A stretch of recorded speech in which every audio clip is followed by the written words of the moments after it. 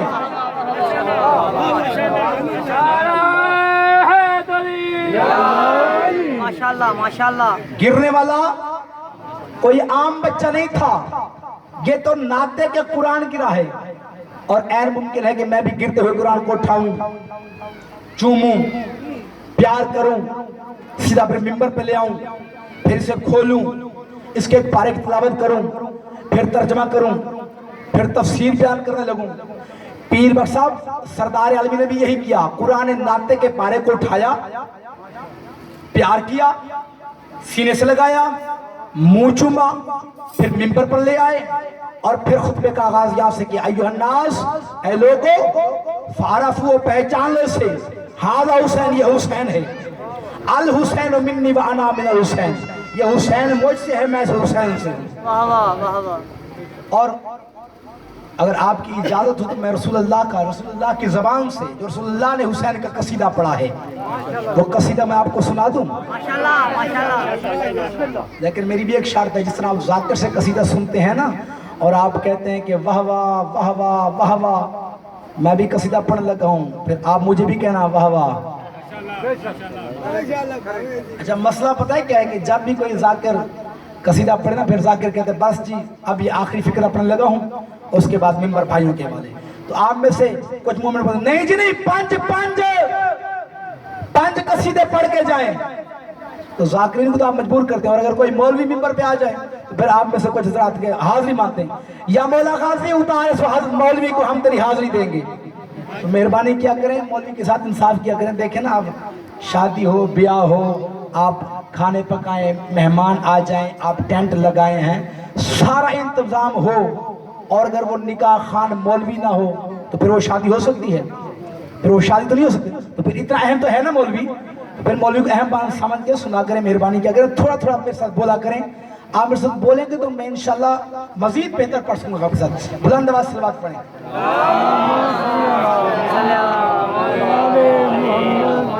اچھا ہے ارادہ آپ کا پڑھوں قصیدہ؟ ماشاءاللہ ماشاءاللہ۔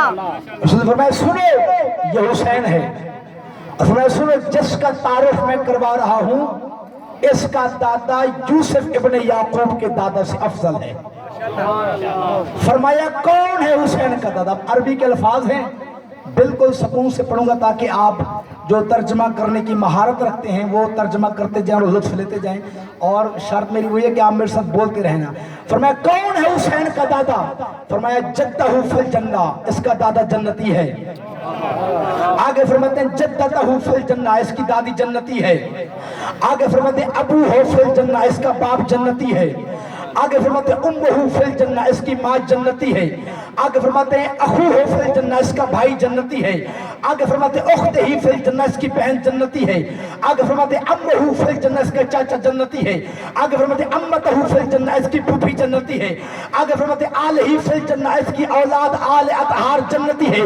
آگے فرماتے ہیں آلہ فی الجنہ، اس کی آل اولاد اطہار جنتی ہے۔ آگے فرماتے ہیں وہ محبہ فی الجنہ، اس کا چاہنے والا جنتی ہے۔ وہ محباً محبہ فی الجنہ، اور اس کے چاہنے والوں کا چاہنے والا بھی جنتی ہے۔ ماشاءاللہ ماشاءاللہ۔ بلند آواز سے یا رسول اللہ، سارے مل کے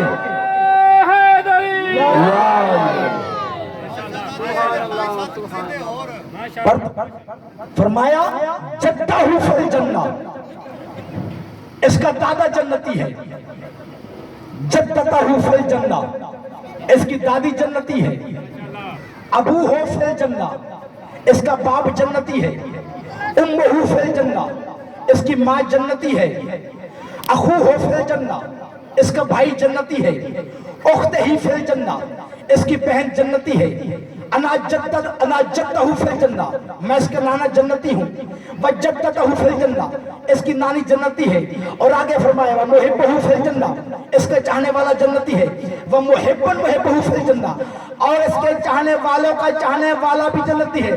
بزرگوں، میں نے کسی روایت میں یہ لفظ نہیں پڑھے کہ رسول نے فرمایا خالتہ فی الجنہ، کہ اس کی خالائیں بھی جنتی ہیں۔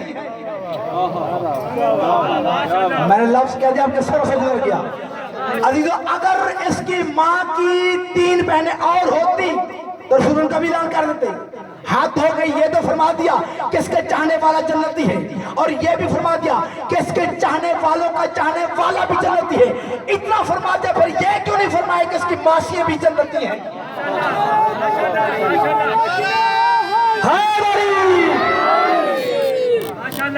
تو معلوم ہوتا ہے کہ نبی کی اور بیٹیاں نہیں تھیں۔ اگر نبی کی اور بیٹیاں بھی ہوتی تو یار یہ تو فرما دیا کہ حسین کے چاہنے والا جنتی ہے، کیا یہ نہیں فرما سکتے کہ اس کی خالہ بھی جنتی ہے؟ کیوں نہیں فرمایا؟ نا فرمانا ہی دلیل ہے اس بات کی کہ اس کی اور بیٹیاں تھی ہی نہیں۔ کیا فرماتے ہیں؟ جدہ فی الجنہ، حسین کا دادا جنتی ہے۔ کون ہے حسین کا دادا؟ جس کا نام ہے عمران، جس کی کنیت ہے ابو طالب۔ نام عمران اور کنیت ابو طالب۔ یہ ابو طالب نام نہیں، نام عمران ہے، یہ کنیت ہے ابو طالب۔ اور یہ کنیت کیا ہوتی ہے؟ کنیت کب پڑی؟ دیکھیں، ہر علاقے کے شرفاء کا دستور ہوتا ہے کہ بیویاں اپنے شوہروں کا نام نہیں لیتی۔ جب کوئی بڑا بیٹا یا بیٹی ہو تو اس کی نسبت سے نام لیتی ہے۔ یہی دستور عرب کی شریف گھرانوں کا تھا۔ اب جب طالب پیدا ہوئے تو کنیت پڑی ابو طالب۔ اور یہ تو پھر دشمن کی چال تھی کہ حسین کے دادا کے نام کی جگہ کنیت مشہور کر دی، اور لفظ عمران پہ پردے ڈال دیے، صرف اس لیے کہ جب کوئی قرآن کی تلاوت کرنے والا سورہ آل عمران کی تلاوت کرے تو یہ پتہ نہ چل سکے کہ کس کی آل کی فضیلت بیان ہو رہی ہے۔ اس لیے یہ کنیت مشہور کر دی اور لفظ عمران پہ پردے ڈال دیے۔ اور میں حیران ہوتا ہوں کہ لوگ تو آج تک بحث میں پڑے ہوئے کہ ابو طالب مومن تھے یا نہیں، مسلمان تھے یا نہیں۔ میں کہتا ہوں کہ جسے ابو طالب کے ایمان پہ شک ہے، مجھے اس کے پورے خاندان کے ایمان پہ شک ہے۔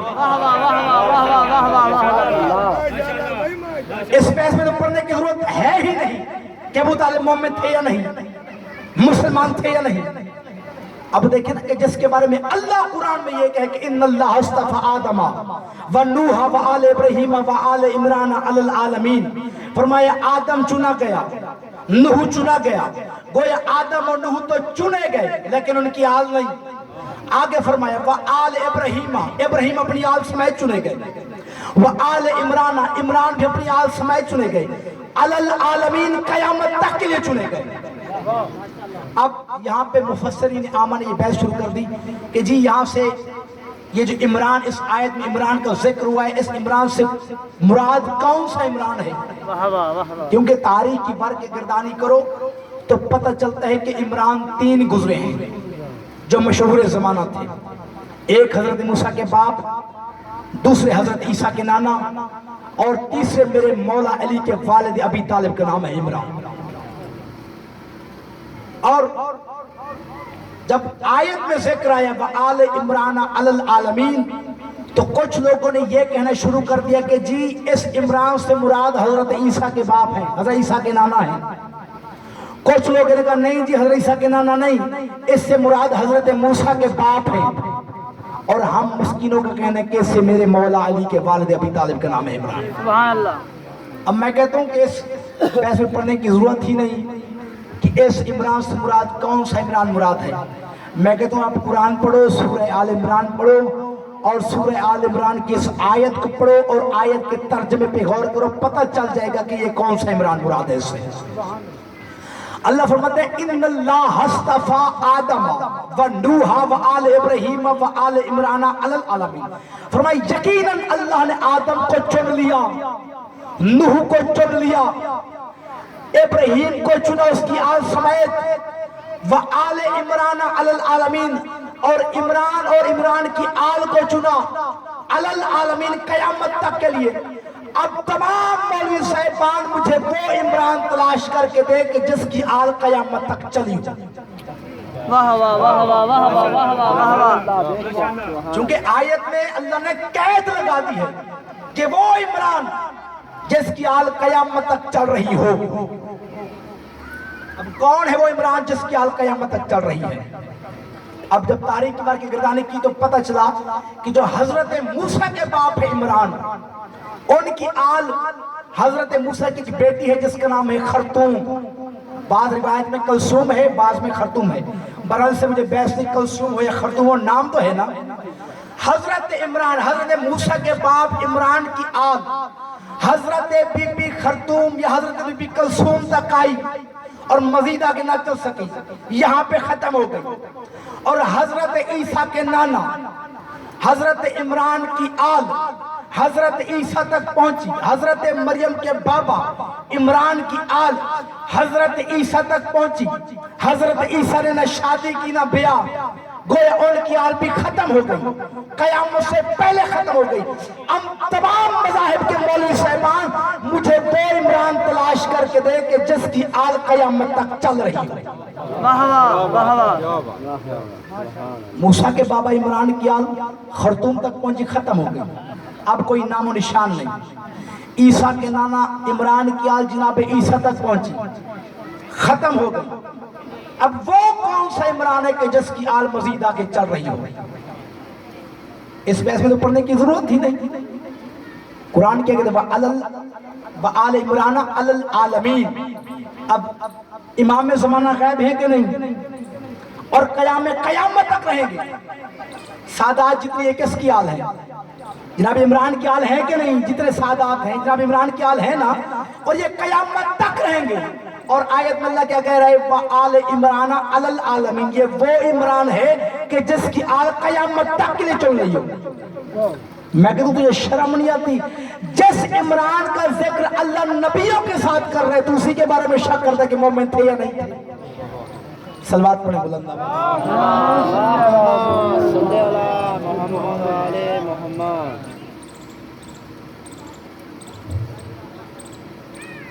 صلوات پڑھیں بلند آواز۔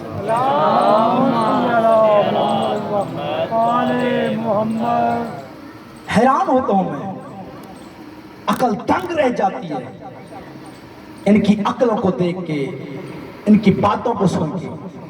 دیکھیں جناب عمران وہ ہے کہ جس نے مسلسل 7 سال شیب ابی طالب میں محمد مصطفیٰ کے بستر پہ جب خطرہ ہوتا تھا نبیوں کے سلطان کو، تو محمد مصطفیٰ کے بستر پہ اپنے بیٹوں کو 1 دفعہ نہیں لٹایا، 2 دفعہ نہیں لٹایا، 3 دفعہ نہیں لٹایا، بلکہ کئی دفعہ ایسا کیا ہے کہ آمنہ کا لال اور اللہ کا رسول ہر بلا سے محفوظ ہو جائے اور میرے بیٹے چاہے ذبح ہو جائے۔ میں کہتا ہوں کہ جو اپنی اور اپنے بیٹوں کی جان تک قربان کرنے کے لیے ہمدم تیار رہے وہ تو مومن بھی نہیں، اور جو جان بچا کے بھاگنے کے لیے وہ امیر المومنین کیسے ہو؟ جو جان بچا کے بھاگتے رہے وہ امیر المومنین، اور جس نے ساری زندگی حفاظت رسول پہ گزار دی ہو۔ اچھا آپ سے سوال ہے کہ جناب ابراہیم نے جناب اسماعیل کے گلے پہ جو چھری رکھی تھی نا، بولو میں اونچا سنتا، رکھی تھی، پھر اس کا صلہ کیا ملا؟ چھری رکھی، آنکھوں پہ پٹی باندھی، چھری چلا دی، پٹی کھول کے دیکھا تو دمبا ذبح ہوا پڑا تھا، بیٹا پاس مسکرا رہا تھا، مگر اس کا صلہ کیا ہوا؟ بس چھری چلانے کی دیر تھی، صلہ یہ ملا کہ بیٹا ذبح ہو گیا، باپ خلیل ہو گیا۔ تو سوال ہے میرا تمام مذاہب کے علماء سے، کیا اسماعیل جو ذبیح بن گیا کیا وہ ذبح ہو گیا تھا؟ نہیں ہوا تھا۔ ابراہیم خلیل کیوں بن گیا؟ کہ اس نے ذبح کر دیا تھا۔ تو پھر یہ انعام کیسا ملا؟ یہ صلہ کیوں ملا؟ اب تمام مذاہب کے مولوی صاحب مجھے کہیں گے جناب عامر باز صاحب آپ کو عقل نہیں کہ اللہ عمل سے زیادہ نیت کو دیکھتا ہے۔ اب چونکہ ابراہیم کی نیت تو خالص تھی نا، اور اسماعیل بھی خلوص نیت سے ذبح ہونے کے لیے تیار ہو گئے تھے نا، اب چونکہ اللہ نے نیت کا پھل یہ دیا کہ بیٹا ذبح ہو گیا، باپ خلیل ہو گیا، اچھا یہ نیت کتنی دیر کے لیے خالص تھی؟ جناب ابراہیم نے کتنی دیر کے لیے چھری رکھی تھی بیٹے کے گلے پہ؟ 1 گھنٹہ 2 گھنٹے؟ کتنی دیر کے لیے؟ چند لمحے، پلک جھپکنے میں چھری رکھی اور چلا دی۔ جس نے پلک جھپکنے میں اپنی نیت خالص کی وہ ذبیح بن گیا۔ جس نے مسلسل 7 سال نبی کی حفاظت کی وہ مومن بھی نہیں۔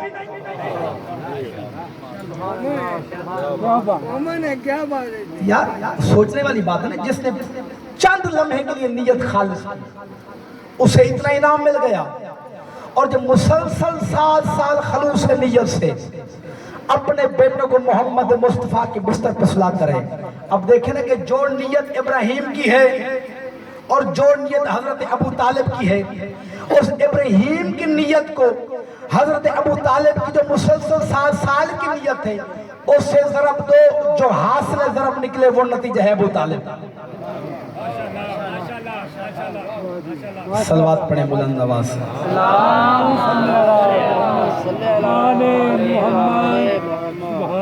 پڑھنا تو بہت کچھ تھا لیکن چونکہ آپ تھکے ہوئے ہیں اور زیادہ میں آپ کو تھکانا نہیں چاہتا، بس مصائب پڑھتے ہیں۔ عزت جو بڑی تھی تو مصیبت بھی بڑی تھی۔ جو کچھ خالق نے آل محمد کو عطا کیا اسے فضائل کہتے ہیں، جو کچھ امت نے آل محمد کو عطا کیا اسے مصائب کہتے ہیں۔ تاریخ کہہ رہی ہے محرم کے چاند میں، تاریخ کہہ رہی ہے محرم کے چاند میں، سیدانیوں کے بخت اچانک الٹ گئے۔ اتنی غریب ہو گئی زہرا کی لاڈلی، بی بی کے ایک لباس میں کئی سال کٹ گئے۔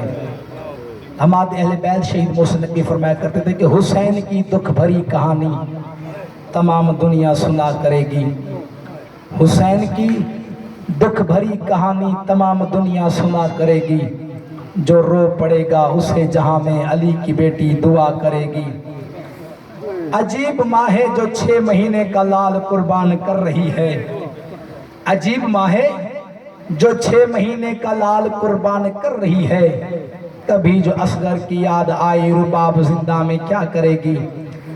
شبیر باقر سے کہہ رہے تھے میری سکینہ کو ساتھ رکھنا، سفر کے ہر موڑ پر یہ بچی تمہیں دلاسے دیا کرے گی۔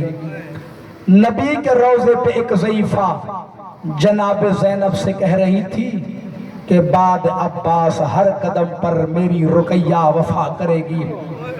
حضرت حسین کی لاش بے کفن سے یہ کہہ کے زینب جدا ہوئی، بھیا جو تیرے مقتل میں بچ گئے ہیں وہ کام میری رضا کرے گی۔ اگر فضائل جیسے آپ کا جی چاہے آپ سنیں، لیکن بارہا میں نے گزارش کی کہ جب مصائب بیان کیا جائے مصائب غریب بن کے سنا کرو، کیونکہ جو شام سے چل کے آتی وہ ہمارا فضائل سننے نہیں آتی۔ بی بی سے تو جب بھی کسی نے پوچھا بی بی کیوں آتی ہو ہم جاہلوں کی مجلس میں، تو بی بی رو کے کہتی ہوں میں تو آتی ہوں اپنے بھیا حسین کو رونے کے لیے۔ بی بی کہتی میری قسمت دیکھ ہر کوئی مرنے والے کے دروازے پہ جاتا ہے، میرے 72 جنازے نکلے ہیں میرے گھر سے، میں ہر ایک کے دروازے پہ خود جاتی ہوں، میں کہتا ہوں اٹھ مجھے حسین کا پرسہ دے، مجھے غازی کا پرسہ دے، مجھے قاسم کا پرسہ دے۔ بی بی کہتی میں شام کے بازار میں دیکھتی گئی ہوں کہ کوئی مجھے کہے گا بی بی تیرے حسین کے بڑے ارمان، تیرے غازی کے بڑے ارمان، تیرے اکبر کے بڑے ارمان۔ بی بی کہتے وہاں پہ مجھے کسی نے پرسہ نہیں دیا بلکہ یہی کہتے تھے پتھر مارے باغی کی بہنیں آ رہی ہیں۔ عزادار علماء کی تحقیق کہ جہاں کہیں بھی مجلس ہوتی ہے ایک شام سے بی بی زینب آتی ہے، جنت البقیع سے بی بی زہرا آتی ہے، اور عزادار جب یہ مجلس ختم ہو جاتی ہے نا پڑھنے والے اپنے اپنے گھروں کو چلے جاتے ہیں، رونے والے اپنے اپنے گھروں کو چلے جاتے ہیں، لیکن یہ دونوں ماں بیٹی ساری رات اسی عزا خانے میں پھرتی رہتی ہیں۔ بیٹی ماں کا ہاتھ پکڑ پکڑ کے کہتی اماں ایک مومن یہاں بیٹھا رو رہا تھا، اماں ایک مومن وہاں بیٹھا رو رہا تھا، اماں ایک مومن یہاں بیٹھ کے میرے حسین کو رو رہا تھا۔ عزاداروں پھر بات کرتی ہے ایسی بی بی زینب کہ جیسے زمین میں زلزلہ آ جاتا ہے۔ بات کیا کرتی ہے بی بی زینب؟ کہتی اماں مجھے یہ بتائیے جو اتنے لوگ میرے بھیا حسین کو رو رہے ہیں، مجھے بتا انہیں پتھر کیوں نہیں لگتے، انہیں مسلمان تازیانے کیوں نہیں مارتے؟ بی بی زہرا رو کے کہتی زینب بیٹا پتھر کیوں مارے لوگ؟ رو تو تیرے مظلوم بھیا حسین کو رہے ہیں، پتھر کیوں مارے لوگ؟ بلا تشبیہ سر سے چادر ہٹاتی ہے بی بی زینب، کہتی اچھا ماں مجھے بتا اگر حسین کو رونا جرم نہیں، مجھے بتا میرا سر زخمی کیوں ہے؟ اماں میں نے تو شام کے بازار میں جب بھی کہا ہائے حسین، اماں کہیں سے پتھر آیا کہیں سے نیزہ آیا، اماں مجھے نیزے کی انیاں ماری گئی، اماں مجھے تو نہیں رونے دیا گیا، اماں میں شام کے بازار میں حسرت لے کے پھرتی رہی کہ کوئی مجھے حسین کا پرسہ دے گا۔ اللہ لعنت اللہ علی القوم الظالمین وسایرہم الذین ظلموا ایام القلب۔